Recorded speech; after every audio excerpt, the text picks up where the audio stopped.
Hi friends, നമുക്കിത് വായിച്ചു നോക്കാം. ക്രൂശിതൻ്റെ വിലാപം.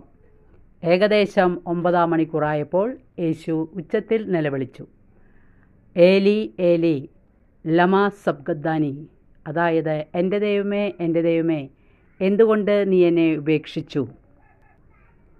ഇത് മത്തായിയുടെ സുവിശേഷം 27-ാം അധ്യായം 16-ാം തിരുവചനം. യേശു കുരിശിൽ നിന്ന് ഉച്ചരിച്ച 7 വാക്യങ്ങൾ സുവിശേഷങ്ങൾ രേഖപ്പെടുത്തിയിട്ടുണ്ട്. മത്തായിയും മർക്കോസും രേഖപ്പെടുത്തിയിരിക്കുന്ന ക്രൂശിതൻ്റെ തിരുമൊഴിയാണ് മുകളിൽ ഉദ്ധരിച്ച ഈ വചനം. ഉച്ചത്തിലുള്ള വാക്കുകളില്ലാത്ത നിലവിളി പെസഹ തിരുനാളിന് ഒരുക്കമായി നടത്തുന്ന നോമ്പുകാല വിചിന്തനമാണ് ഈ 7 തിരുമൊഴികൾക്കും നിലവിളിക്കും അതുല്യമായ പ്രാധാന്യം ഉള്ളത്.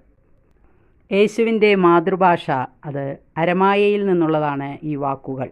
വായന ഇഷ്ടപ്പെട്ടെങ്കിൽ ലൈക്ക് ചെയ്യുക. Okay, thank you, by.